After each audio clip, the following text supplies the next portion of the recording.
በስመ አብ ወወልድ ወመንፈስ ቅዱስ አሃዱ አምላክ አሜን።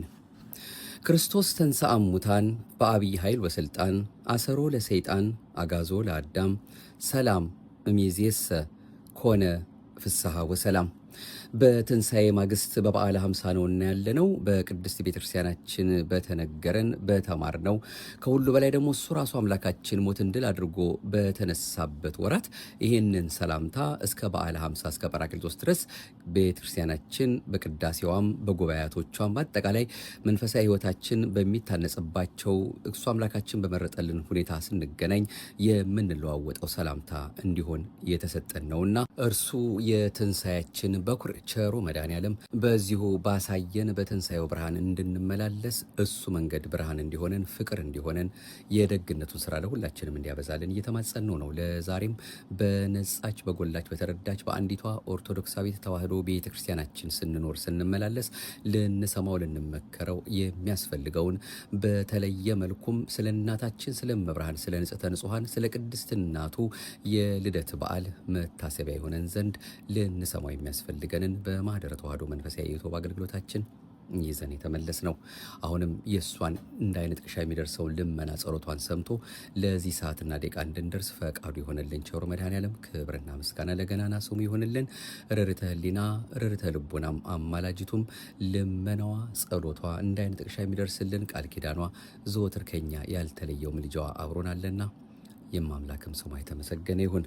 ለዛሬ ስለ ልደታ ለማርያም እንዲህ የምንከታተለውን አሁንም አምላካችን በቸርነቱ ያስተምረናል።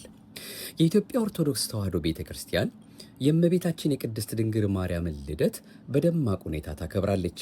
ከሥርዓተ ቤተ ክርስቲያን አንጻር በዓሉ በቅዳሴ በውዳሴ በደስታ ይከበራል። ነቢየ እግዚአብሔር ኢሳይያስ ትወፅእ በትር እምስርወ እሴይ ወያዕርግ ጽጌ እምኔሃ ከእሴ ስር ወይም አባትነት በትር እመቤታችን ትወጣለች አበባም ወይም ጌታም ከእርሷ ይወጣል ሲል አስቀድሞ በትንቢት የተመለከተው አብይ ምስጢር ነው። ኢሳይያስ 11 ይህ መውጣት የሚለውም ልደትን የሚመለከት ነው። እመቤታችን ቅድስት ድንግል ማርያም የተወለደችው በሊባኖስ ተራራ ነው። ገና በእናቷ ማኅፀን ሳለች ጀምሮ ተአምራት ታደርግ ስለነበር አይሁድ በምቀኝነትና በቅናት ወደ ሊባኖስ ተራራ ሄደው በዚያ ተወልዳለች። ይህንንም አስቀድሞ በትንቢት የተመለከተው መፍቀሬ ጥበብ ሰሎሞን ወዳጄ ሆይ ሁለንተናሽ ውብ ነው፣ ነውርም የለብሽም። ሙሽራዬ ሆይ ከሊባኖስ ከኔ ጋር ነይ፣ ከአማና ራስ ከሳኔርና ከኤርሞን ራስ ከአንበሶች መኖሪያ ከነብሮችም ተራራ ተመልከች ሲል ገልጾታል። መኃልየ ምዕራፍ 4 ምእመናንም ቅድስት ሐና የላመ የጣመ አለመብላቷን በማሰብ ንፍሮ በመቀቀልና ዳቦ በመጋገር በዓሉን ከቤት ውጭ ያከብሩታል። ወር በገባ በመጀመሪያው ቀን ሁልጊዜ ንፍሮ በመቀቀል በመዘከር የሚያስቡትን ብዙዎች ነበሩ። ይህ በዓል ለድነታችን መገኛ መጀመሪያ በመሆኑ ታላቅነቱ በትምህርት ከመገለጡም በላይ በኢትዮጵያ እስከ ደርግ መነሳት ድረስ ብሔራዊ በዓል ነበር። ደርግ ብሔራዊ በዓል እንዳይሆኑ ከቀነሳቸው በዓላት አንዱ ይህ የግንቦት ልደታ ለማርያም በዓል ነው በሚል ሁኔታ ነው በዓላት የተባለው መጽሐፍ ይህንኑ የሚነግረን በመምህር ብርሃኑ አድማስ ተጽፎ ያገኘ ነው። ይህንኑ ሰፋ አድርገን እንግዲህ ደግሞ በመጋቤ ሐዲስ ዶክተር ሮዳስ ታደሰ ደግሞ የእመቤታችን የአምላክ እናት ልደት ወይም ልደታ ለማርያም በሚል በጽሁፍ ያገኘነውን ደግሞ እንደ እግዚአብሔር ፈቃድ ከዌብሳይት ላይ ነው ማለት ነው። ይህን ያገኘነውን እንደሱ እንደ አምላካችን ፈቃድ እንዲንከታተል ቀደምት የቤተ ክርስቲያን ሊቃውንት መተርጉማን እንዳስተማሩንና አበው በነገረ ማርያም ላይ እንደጻፉልን ሐናና ኢያቄምንም እግዚአብሔርን የሚወዱ በሕጉ የሚኖሩ ደጋጎችና አምላክም የመረጣቸው ነበሩ ይለናል። ሐና መካን በመሆኗ ምክንያት ሁለቱም ወደ ቤተ እግዚአብሔር ዕለት ዕለት በመሄድ ለዓይናቸው ማረፊያ ለልባቸው ተስፋ የሚሆን ልጅ እንዲሰጣቸው ይለምኑ ነበር። ፕሮቶ ኢቫንጀሊየም ኦፍ ጄምስ የተባለው ያዕቆብ የጻፈው ጥንታዊ መጽሐፍም ይህንኑ በስፋት ይገልጻል። ከዕለታት በአንደኛው ሲያዝኑ ሲጸልዩ ብለው ሲመለሱ ርግቦች ከልጆቻቸው ጋር ደስ ብሏቸው ሲጫወቱ አይተው ሐና አቤቱ ጌታዬ ግዕዛን ለሌላት እንስሳ ልጅ የሰጠህ አምላክ ምን ነው ለእኔ ልጅ ነሳኸኝ ብላ ምርር ብላ ለቀሰች። ወዲያው ሱባኤ ይገባሉ። ኢያቄም ወደ በረሃ ሄዶ ሲጸልይ ሐና ደግሞ በቤቷ ዙሪያ ባለው የተክል ቦታ ሱባኤ ያዘች። በሱባኤያቸው ፍጻሜ ሁለቱም ራእይ አይተው ተነጋግረዋል። ሰባቱ ሰማያት እንደ መጋረጃ ተገልጠው ከላይኛው ሰማይ ነጭ ወፍ ወርዶ በራሴ ላይ ሲቀመጥ አየሁ ብሎ የተገለጸለትን ለሐና ነግሯታል።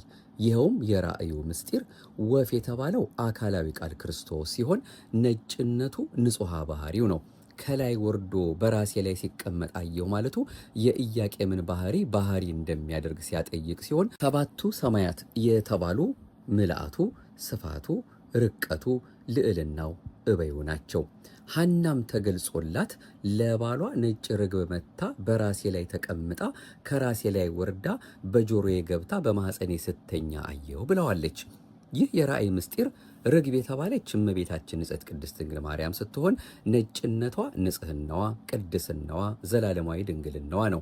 ነጭ ርግብ መታ በራሴ ላይ ተቀምጣ ከራሴ ላይ ወርዳ ወደ ጆሮዬ ገብታ በማኅፀኔ ስተኛ አየሁ ማለቷ ብስራተ ገብርኤልን በጆሮዋ ሰምታ በግብረ መንፈስ ቅዱስ አምላክን የምትጸንሰውን ንጽሕት ርግብ የተባለችውን እመቤታችን የምትወልድ መሆኗን ሲያጠይቅ ነው። ኢያቄምና ሐናም ይህንን ራእይ ሐምሌ 30 ቀን ካዩ በኋላ ወንድ ልጅ ብንወልድ ወጥቶ ወርዶ ይርዳን አንልም፣ ለቤተ እግዚአብሔር አገልጋይ ይሆናል፣ ሴትም ብንወልድ ለቤተ እግዚአብሔር መጋረጃ ፈትላ ትኑር ብለው ስዕለት ከተሳሉ በኋላ ራእይ አየን ብለው ዕለቱን አልተገናኙም። አዳምና ሔዋንን ብዙ ተባዙ ምድርንም ሙሏት ብሎ የተናገረው አምላክ ለእኛም ይግለጽልን ብለው ዕለቱን አልጋ ምንጣፍ ለይተው እስከ 7 ቀን ድረስ በየብቻቸው ሰነበቱ። ነሐሴ በባተ በሰባተኛው ቀን ከሰው የበለጠች ከመላእክት ሁሉ የከበረች ልጅ ትወልዳላችሁ ብሎ መልአኩ ቅዱስ ገብርኤል ለሐና ነግሯት በፈቃደ እግዚአብሔር በብስራተ መልአክ እመቤታችን ነሐሴ 7 እሁድ ተጸንሳለች። በእናቷ ማኅፀን ሳለችም መንፈስ ቅዱስ አቀባ እምከርሰ እማ እንዲል እግዚአብሔር መንፈስ ቅዱስ ጥንተ አብሶ ባመጣው መርገም እንዳትያዝ ጠብቋታል። ስለ ቅድስት ድንግል ማርያም መጸነስ ከሊቃውንት መካከል አባ ጽጌ ድንግልና፣ አባ ገብረ ማርያም ዘደብረ ሐንታ በማኅሌተ ጽጌ መጽሐፋቸው ላይ እንዲህ ብለዋል። ሐና አንቺን የጸነሰችባት የደስታ ቀን ምን ያህል የተባረከች የተቀደሰች ናት። ሟች ኢያቄምም ለሕይወት አንቺን ያፈራባት ቀን ምን ያህል የተባረከች የተቀደሰች ናት።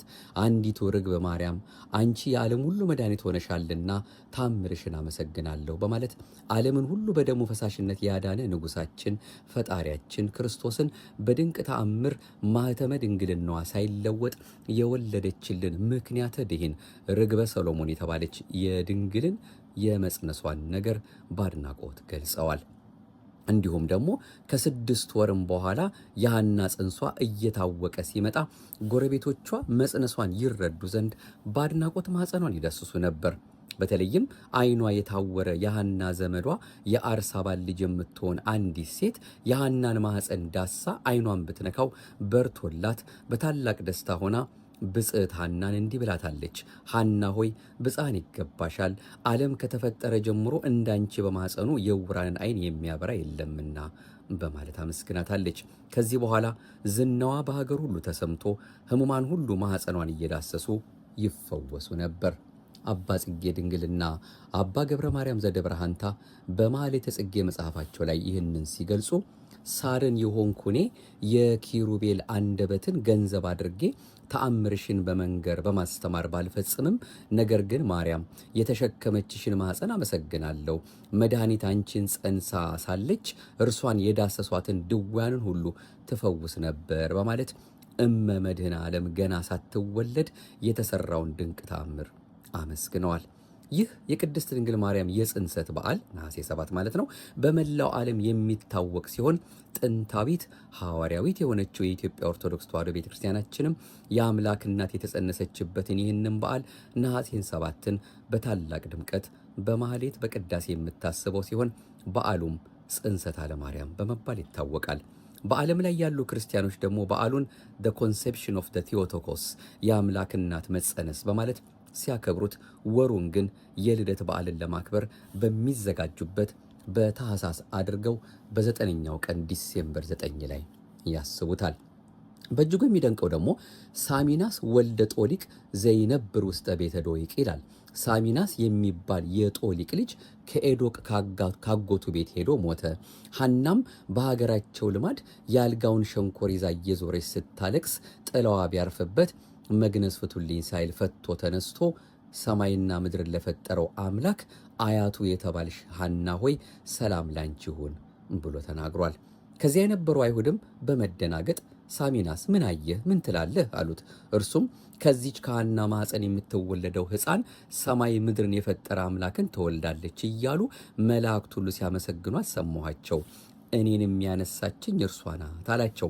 እነርሱም ይህንን በሰሙ ጊዜ እግዚአብሔርን ከማመስገን ይልቅ በቅናትና በክፋት ተመልተው ሐና በማኅፀን ባለ ጽንሷ ካዳነች በእኛ ላይ ልትሰለጥን አይደለምን? ንዑ ንገሮሙ ለሐና ወለኢያቄም ሳትወልድ አስቀድመን ሐናና ኢያቄምን በድንጋይ ወግረን እንግደላቸው ብለው ተነሳሱባቸው። ያን ጊዜ ታላቁ መልአክ ቅዱስ ገብርኤል ለኢያቄም ተገልጾ ሐናን ሊባኖስ ወደሚባል ተራራ እንዲወስዳት ነገረው። ጠቢቡ ሰሎሞን በመንፈሰ እግዚአብሔር ተቃኝቶ እመቤታችን በሊባኖስ ተራራ እንደምትወለድ ተገልጾለት እንዲህ አለ። ንኢ እም ሊባኖስ መርዓት ንኢ እም ሊባኖስ ንኢ ወተወፅኢ እያለ በተናገረው ማለት ነው። ሙሽራዬ ሆይ ከሊባኖስ ነይ፣ ከሊባኖስ ነይ፣ ከአማና ራስ ከሳኔር ከኤርሞን ራስ ከአንበሶች መኖሪያ ከነብሮችም ተራራ በማለት የተናገረው ትንቢት ሊፈጸም ቅድስት ድንግል ማርያም በሊባኖስ ተራራ ተወልዳለች። መኃልየ ምዕራፍ 4 ቁጥር 10።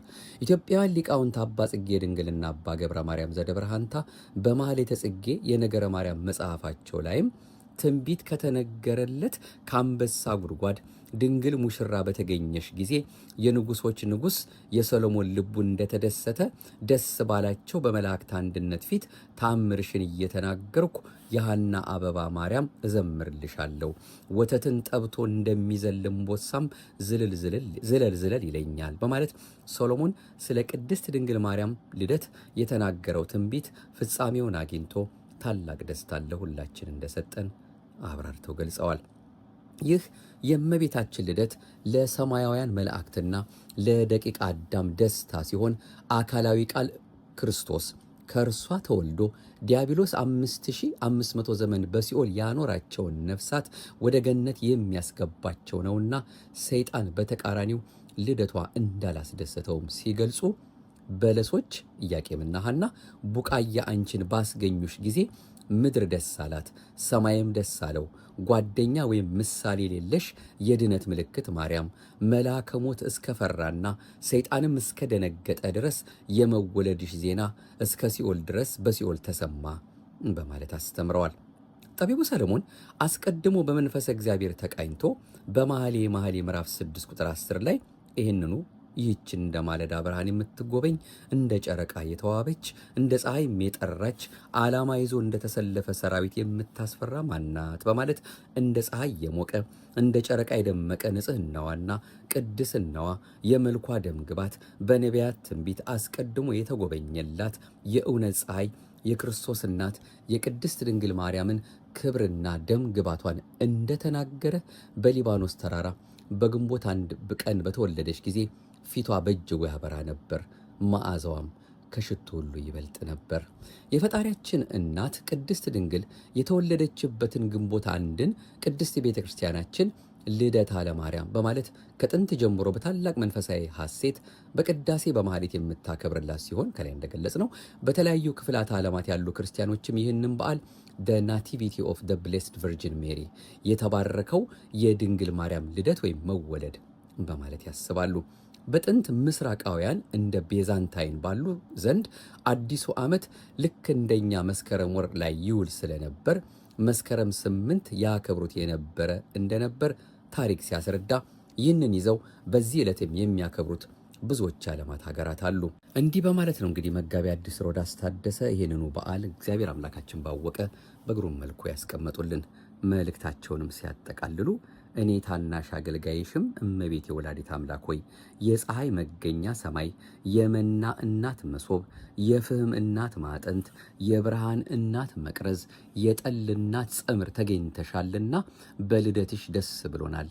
እናቴ ሆይ እንኳን ተወለድሽ እላለሁ ብለው ነው ጠቅለል ያደረጉልን ነገረ ማርያም በሐዲስ ኪዳን ነገረ ማርያም በሊቃውንት ክፍል 1 ከሚለው መጽሐፋቸው የተወሰደ እንደሆነም ጠቆም አድርገውናል። መጽሐፎቻቸውን ስንይዝ ደግሞ የበለጠ ዘርዘር ያለውን ሁኔታ ከዚያው እናገኛለን ማለት ነው።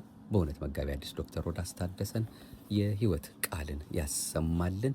የማምላክ ጣዕሟ ፍቅሯ በረከቷን ለእኛም አብልጦ አብዝቶ እንዲያድለን የእሱ የመድኃኔዓለም የተቀደሰ ፈቃዱ ይሁንልን። አሁንም ሌላ ምንጭ ጠቅሰን ይህንኑ አጠናክረን እንቀጥል። እመቤታችን ጋብቻ ክቡር ነው፣ መኝታቸውም አደፍ ጉድፍ የሌለበት ንጹሕ ነው ባለው አምላካዊ ሕግ ከሐና ከኢያቄም በሕግ በሩካቤ ተጸንሳ የተወለደች ናት። ዕብራውያን 13 ቁጥር 4። እንዲሁ ነቢዩ ዳዊትም እነሆ በአመፃ ተጸነስኩ እናቴም በኃጢአት ወለደችኝ ብሎ መዝሙር 50 እንደተናገረው እመቤታችን ሰዎች በልተው ጠጥተው በሚያደርጉት ፍትወተ ሥጋ ተድላ ደስታ ተጸንሳ የተወለደች ሳይሆን ሰው ብቻውን ይሆን ዘንድ መልካም አይደለም፣ የምትመቸው ረዳት እንፍጠርለት ባለው መለኮታዊ ቃል መሰረት አንድ ወንድ በአንዲት ሴት፣ አንዲት ሴት በአንድ ወንድ ተወስነው ከኖሩ ከሐና ከኢያቄም ተጸንሳ የተወለደች የቅዱስ ጋብቻ በረከት ውጤት ናት። የተቀደሱ ተራሮች የተባሉላትስ እነማን ናቸው ቢሉ ነቢዩ ዳዊት መሰረቶቿ የተቀደሱ ተራሮች ናቸው ብሎ እንደዘመረው መዝሙር 86 የተቀደሱ ተራሮች የተባሉት እመቤታችንን ያስገኙት ቅዱሳኑ አያቶቿ ናቸው። ተራሮች ከሁሉም ከፍ ያሉ እንደሆኑ የእመቤታችንም አያቶቿ እነ አብርሃም፣ እነ ይስሐቅ፣ እነ ዳዊት፣ እነ ሰሎሞን በአጠቃላይ ከአዳም ጀምሮ 66 አርዕስተ አበው ከሰው ልጆች እጅግ የተከበሩና በእግዚአብሔር ዘንድ ባለሟልነትን ያገኙ ቅዱሳን ናቸው። የእመቤታችን ቅድመ አያቶቿ ቴክታ በጥሪቃ ይባላሉ። ባለጠጎች ነበሩ። ነገር ግን ቴክታ መካን ነበረችና ልጅ አልነበራቸውም። ከዕለታት አንድ ቀን በጥሪቃ ከቤተ መዛግብቱ ገብቶ የገንዘቡን ብዛት የዕቃ ቤቱን ስፋት አይቶ ይህ ሁሉ ልጅ ቢኖረን ኖሮ የወርሰው አልነበረምን? ታዲያ ምን ይሆናል? እኔም መካን አንቺም መካን፣ ይህ ሁሉ ገንዘብ ለማን ይሆናል? ልጅ የለንም አላት። ቴክታም እግዚአብሔር ከኔ ባይሰጥህ ከሌላ ይሰጥ ይሆናል፣ ከሌላ ውለድ አለችው።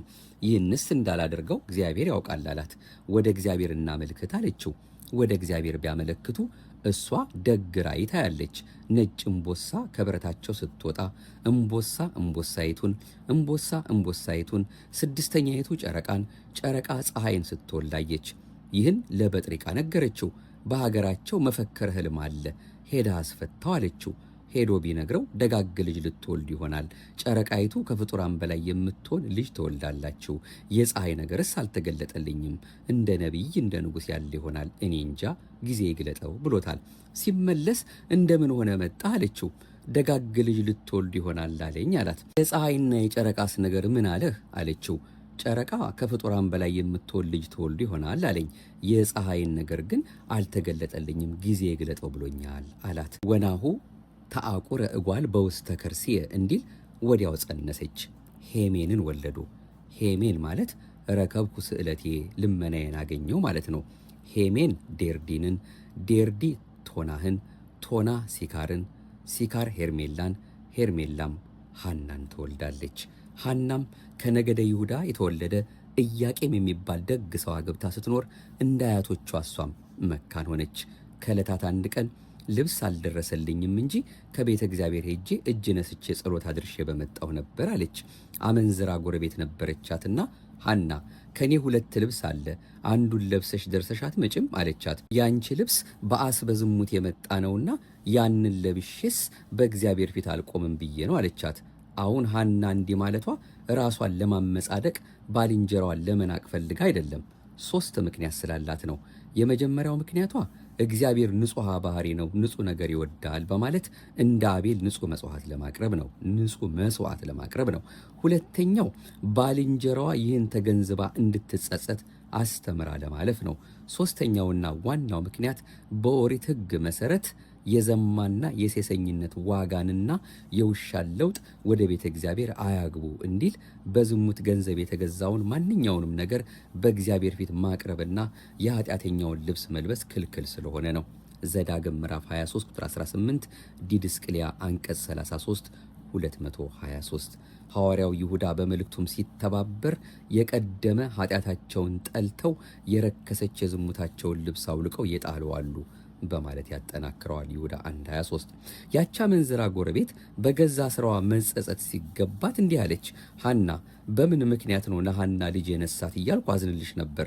ለካስ በዚህ ክፋትሽ ነው እንደ እንጨት አድርቆሽ እንደ በቅሎ አምክኖሽ ያስቀረሽ።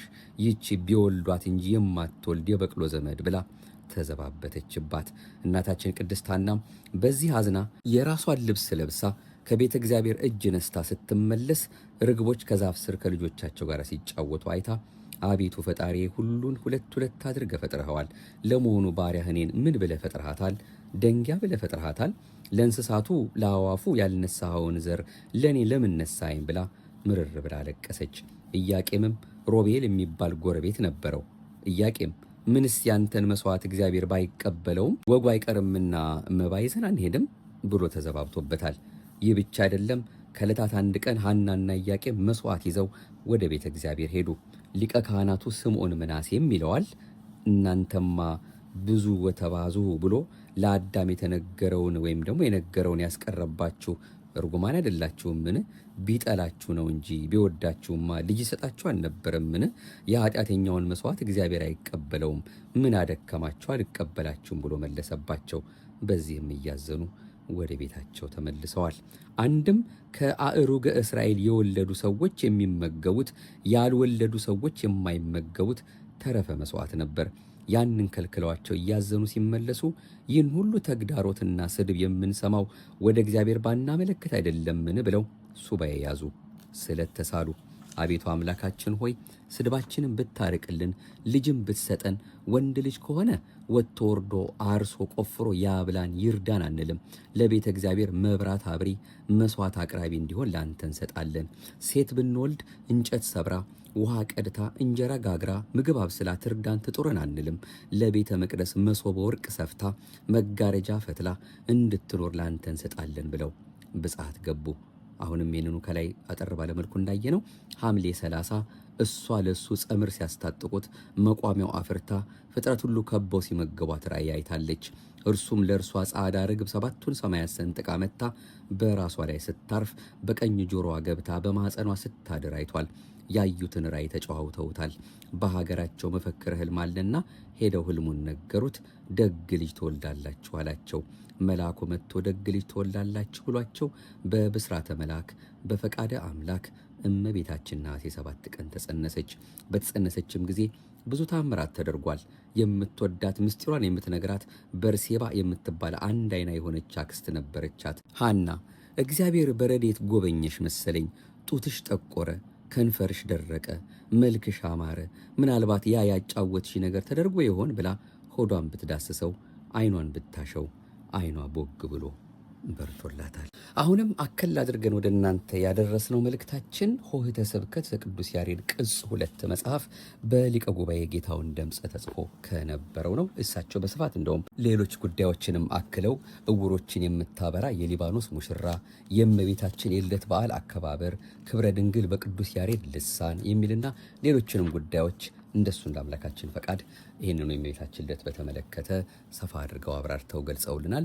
እኛ እንደው ለመርሃ ግብራችን ለልደቷ ብቻ ትኩረት አድርገን ስለምንነጋገር ያችን ነው ቀንጨባ አድርገን የወሰድነው። አሁን ደግሞ የእናትና አባቷ ቤት በሚል ደግሞ ሊቀ ሊቃውንት ስምዐኮነ መላክ የአራቱ ጉባኤያት መምህርና የባህር ዳር ሀገረ ስብከት ሊቃውንት ጉባኤ ኃላፊ የእመቤታችንን ጉዳይ በስፋት ያተቱት አለ። እኛ እንደሱ እንደ አምላካችን ፈቃድ በተለይ ከዚህ ለልደቷ ቅርብ ከሆነው ካስቀመጡት መልእክት ላይ ማለት ነው እምጽንሰታ እስከ ልደታ ብለው ያስቀመጡት እንዳለ ሆኖ እኛ ግን የእናትና አባቷ ቤት የሚለውን እንደ አምላካችን ፈቃድ እንዲህ መከታተላችን እንቀጥላለን። እግዚአብሔር ለወዳጆቹ ምድረ በዳውንም ለመጠለያነት እንደሚያውለው በእመቤታችን ልደት ተረጋግጧል። ከስደቶች ሁሉ አስከፊው ስደት የትኛው ነው ካላችሁኝ የነፍሰ ጡሮችና የሚያጠቡ ሴቶች ስደት ነው። ማቴዎስ ምዕራፍ 24 ቁጥር 19። በእመቤታችን እናትና አባት ላይ የደረሰውም የስደት አይነት ይኸው ነበረ። እነርሱ ግን በእርሷ መወለድ ነውራቸው ተወግዷልና ሁሉን ረስተው በሊባኖስ ተራሮች ጉያ ውስጥ ሆነው ፈጣሪያቸውን አመሰገኑ። የፍጥረት ሁሉ ሐዘን የሚወገድባት አንዲቷ የማኅፀናቸው ፍሬ ሐዘናቸውን አስረሳችላቸው።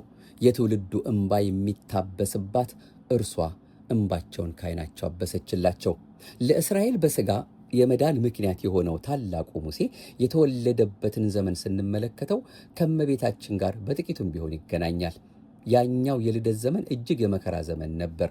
ዘጸአት ምዕራፍ 1 ቁጥር 22 ለእስራኤል ዘነፍስ ለእኛ ደግሞ የድነት ምክንያት የሆነችው እመቤታችንም በተወለደችበት ዘመን ከቤት ውጪ እስከ መጣል ደርሳ የምናየው ታላቅ ፈተና አለባት። እግዚአብሔር ግን ይህን ለበጎ አድርጎታል። እርሷ ስደተኞቹ አዳምና ሔዋን ሊድኑባት የተዘጋጀች የእግዚአብሔር መሳሪያ ናትና ከቤት ውጭ እንድትወለድ አደረጋት። የመጀመሪያዎቹ እናትና አባቷ በምድረ በዳ ተጥለዋልና ሐናና ኢያቄምም ይዘዋት ተሰደዱ። አዳምና ሔዋን በተስፋ ኢያቄምና ሐና ግን በይፋ ሁለቱም ከቤታቸው ሲወጡ እርሷን ይዘው ወጡ። በእርሷ ምክንያት ሐዘናቸውን ረሱ። በዚህም የቅዱሳን ማደሪያቸው ከእርሷ የሚወለደው አምላክ እንጂ ሌላ ማደሪያ እንደሌላቸው ታወቀ፣ ተረዳ። ይህንንም ይዘው ከእርሷ በኋላ የተነሱ ባህታውያን በእርሱ ይኖራሉ።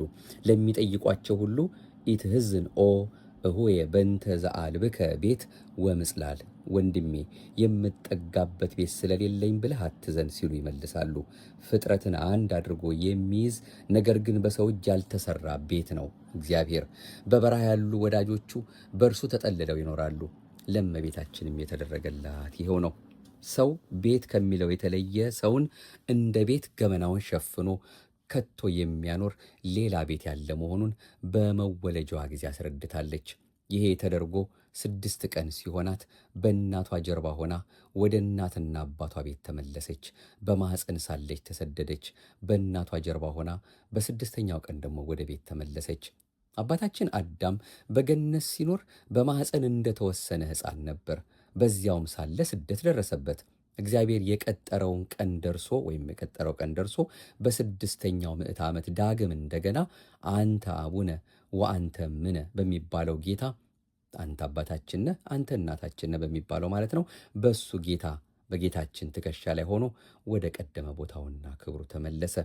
የሚገርመው ነገር ከመወለዷ አስቀድሞ ነፍስና ስጋን የሚለይ ጩኸት እየጮሁ በድንጋይ ሊወግሯት በሳትም ሊያቃጥሏት የነበሩ ክፉዎች አይሁድ ወደ ቤት በእናቷ እቅፍ ስትገባ የተናገረ አልነበረም። እንዲያውም የቅርብ ዘመዶቻቸውና የሚያውቋቸው ሰዎች በደስታ ተቀበሏቸው፣ በእርጅና ዘመናቸው ልጅ አግኝተዋልና ብለው። ሲጀመርም የአይሁድን ቁጣ የቀሰቀሰው እግዚአብሔር የነቢያት ትንቢታቸው እንዲፈጸምላቸው እንጂ እንዲያው በከንቱ ነውን? በምድረ በዳ በመወለዷ የዓለምን ምድረ በዳነት ማረፊያ በሌለው ቦታ ተወልዳ የዓለማችንን ማረፊያ የሌላት መሆኑን እግዚአብሔር በድንግሊቱ ልደት ሊገልጠው ወዶ የአይሁድን ቁጣ ቀስቅሶታል። እውነት ነው። የብርሃን እናቱ እመቤታችን የብርሃን ድንኳን ተተክሎላት የሚያንጸባርቅ የእሳት ዛኒጋባ ተጥሎላት ትወለዳለች እንጂ ሰው በሠራው ቤት እንደምን ትወለድ? ይህ እግዚአብሔር ብቻ የሚያውቀው ልዩ ምስጢር ነበር። ይህ እስኪፈጸም እንደ ጢስ ምድርን የከደነው የአይሁድ ቁጣ ሁሉም የእግዚአብሔር ፈቃድ ከተፈጸመ በኋላ ግን ፀሐይ እንደ ተቆጣው ቅቤ የደረሰበት ጠፋ።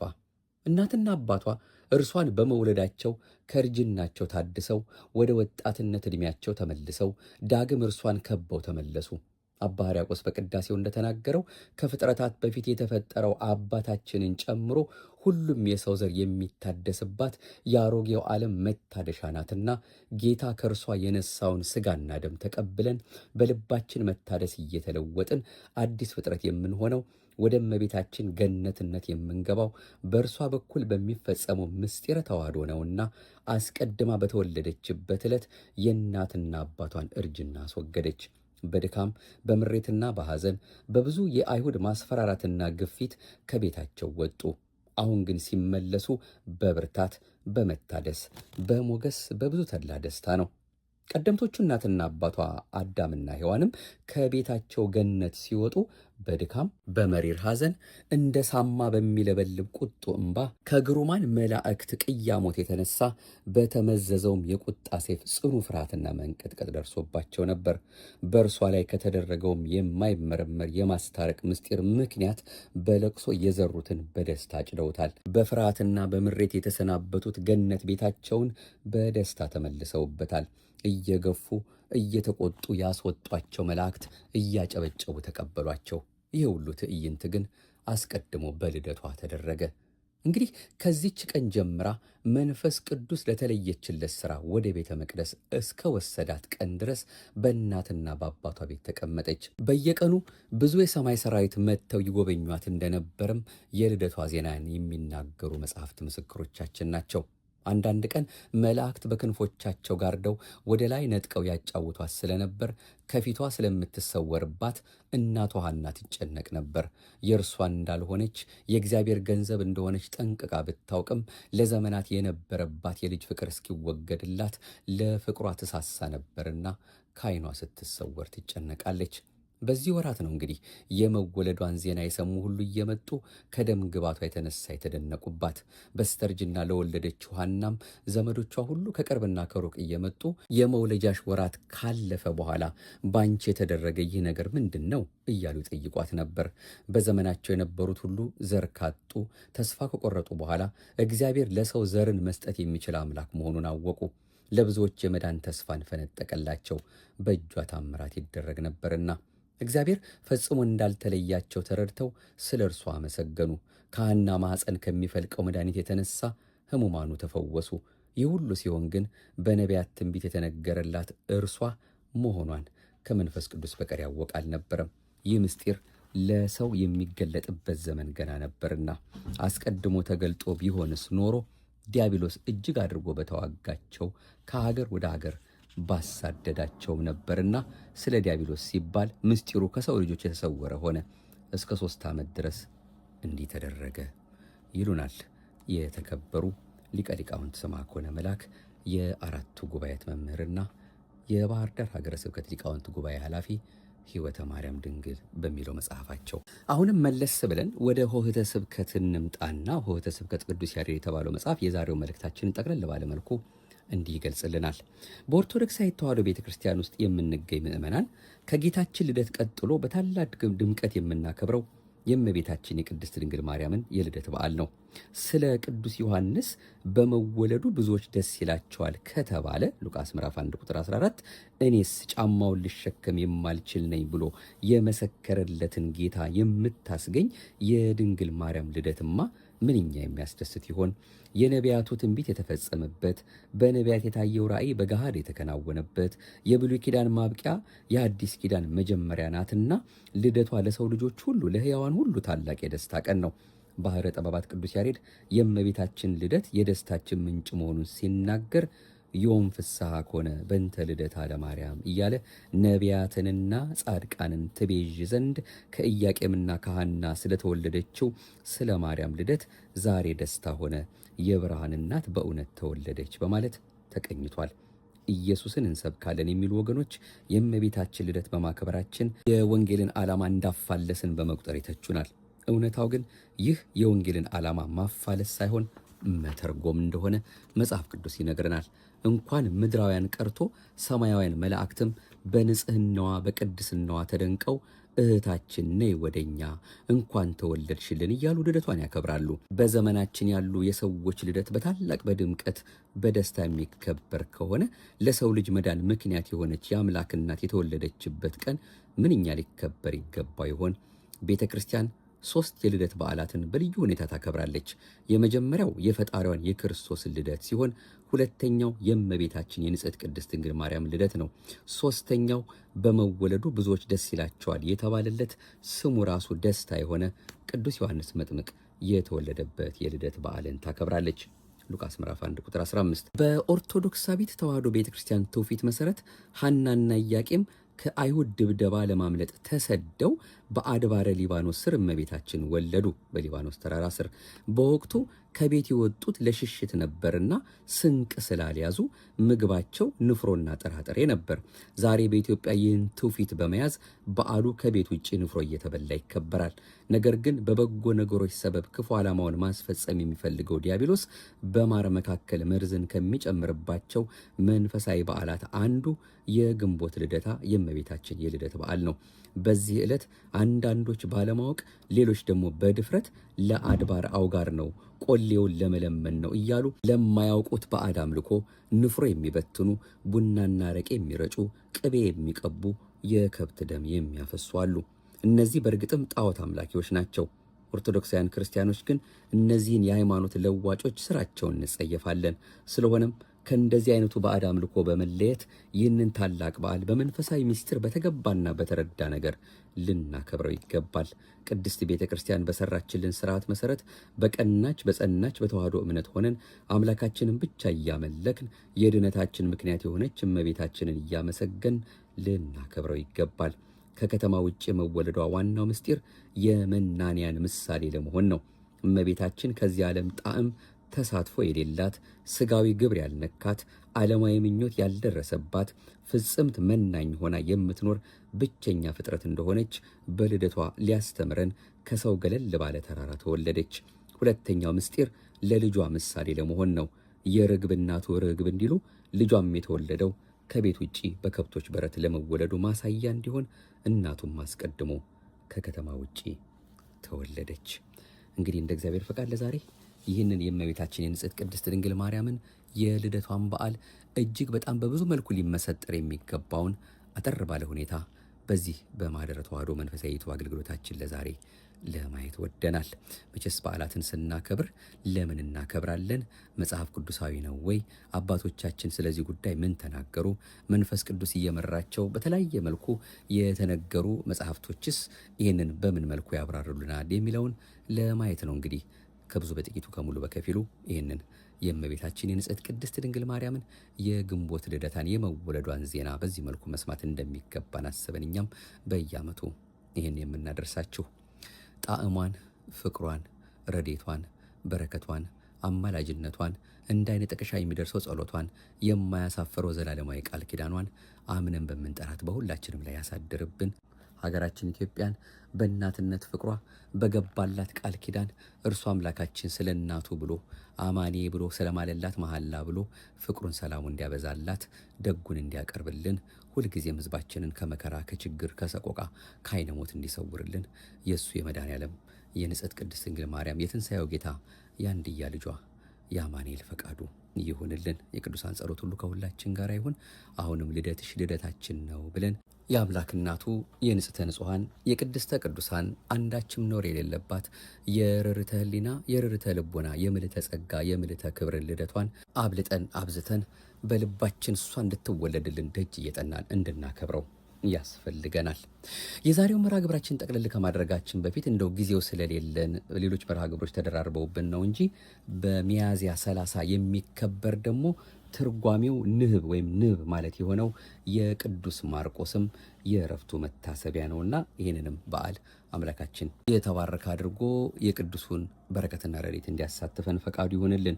እንደው ባጭሩ ይህንኑ ለመጠቆም ያህል በዓለ ትንሣኤን ከምዕመናን ጋር ለማክበር አላውያን መመለሱን ሰምተው ሊጣሉት መጡ።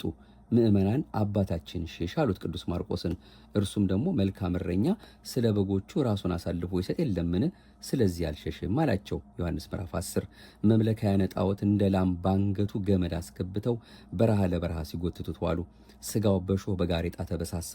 ወደ ጌታ ቢያመለክት እርሱም ተገልጦለት አምላካችን ስቃይን አይቼ ልመናህን ሰምቼ ላሳርፍ መጣሁ አለው።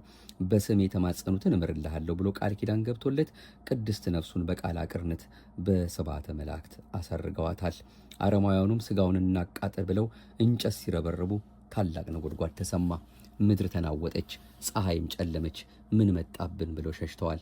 ኋላ ግን ምዕመናን ብርሃነ መብረቅ ተከቦ አግኝተው በክብር ቀብረውታል።